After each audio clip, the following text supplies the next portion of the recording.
પુરંજન અને અભિજ્ઞાત આ નારદજી કહે છે, પ્રાચીન બહેનને જે વાત કરે છે ને એ વાત છે. પુરંજન અને અભિજ્ઞાત બે મિત્ર હોય છે અને એ બે મિત્ર ફરતા ફરતા ફરતા ફરતા ભ્રમણ કરતા હોય. એમાં એક સુંદર નગર આવે છે. એ નગરમાં 10 દરવાજા છે. 10 દરવાજા 10 દરવાજા, 9 નગરી. આ સુંદર મજાનું એક નગર આવે છે. પુરંજનને ઈચ્છા થઈ કે આ નગરમાં મારે ફરવું છે. અભિજ્ઞાત ના પાડે છે. અભિજ્ઞાત કહે છે આમાં જાવું નથી તારે, કારણ કે આમાં તું જઈશ ને તો માને ભૂલી જઈશ, મારી મિત્રતાને તું ભૂલી જઈશ. પુરંજન તોય ના પાડે, મને આ નગર બહુ ગમે છે, મારે જવું છે, મારે જવું છે. કાંઈ વાંધો નહીં, જા, પણ એક વાત યાદ રાખજે, મને ભૂલી ન જાતો. પુરંજન એ નગરમાં પ્રવેશ કરે. નગર તો એટલું બધું સુંદર જાતાવે, આહા, સુશોભન છે, જળાશયો છે, પર્વતો છે, સુંદર સુંદર નગર છે. પછી પ્રવેશ કરે. થોડાક વર્ષ વિચરણ કરતા કરતા ત્યાં એક સુંદર સ્ત્રી હોય છે. પુરંજનને આ સ્ત્રી મોહિત કરે છે, ગમે છે ને તેમની સાથે લગ્ન કરે છે. ત્યાં પુરંજન જ્યાં નગરમાં પ્રવેશ કરે ને, આ સ્ત્રી એની રાણી હોય છે, ત્યાં એનું ચાલે. બંને જણા સુંદર રીતે 2200 દીકરા થયા. 2200, 11, 2 નહીં, 5 નહીં, 2200 સંતાન.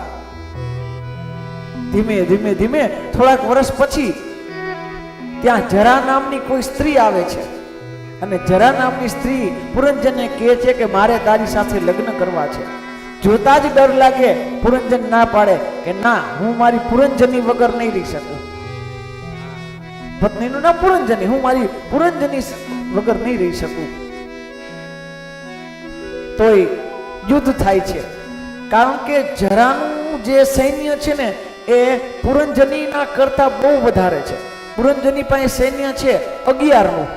પુરંજનીનું સૈન્ય 11, 10 સૈનિક અને એક મોટો સૈનિક, પ્રધાન સૈનિક, મંત્રી એક અને 11, 10 સૈનિક. જ્યારે પુરંજની જરા છે ને એનું સામ્રાજ્ય બહુ મોટું, કારણ કે એના ભાઈને લઈને આવી હોય છે. અને જરાની જે સૈન્ય છે ને એમાં તો પુરુષો તો હોય એ સૈન્યમાં, પણ સ્ત્રી હોય એની સૈન્યમાં હોય. પુરુષ તો હોય પણ સ્ત્રી પણ સૈન્યમાં. યુદ્ધ થયું. પુરંજન હારી જાય છે. અંતે એની સાથે નથી ગમતું તો લગ્ન કરવા પડે. પણ એની હારે લગ્ન કરે પણ પુરંજનીનું ચિંતન કરે. પુરંજની પોતાની પત્નીને યાદ કરે, ચિંતન કરે, ચિંતન કરે, ચિંતન કરે. અને ચિંતન કરતા કરતા સ્ત્રીનું ચિંતન થયું એટલે જીવ ગયો અને પાછું બીજા જન્મમાં સ્ત્રી બન્યો. પુરંજન એક સુંદર સ્ત્રી બની અને સ્ત્રી બન્યા પછી રાજા સાથે લગ્ન થયા. રાજા સાથે લગ્ન થયા બીજા જન્મમાં, એટલે રાજાનું મૃત્યુ થયું અને રાજા પાછળ એ સ્ત્રી, એટલે જે આગલા જન્મમાં પુરંજન હતો એ સ્ત્રી બન્યો, એ સતી થવા માટે જાય છે. અગાઉના જમાનામાં સતી પ્રથા હતી. પોતાના સ્વામી સાથે જ પોતાનો દેહ છોડી દેતા, એને સતી પ્રથા કહેવાય.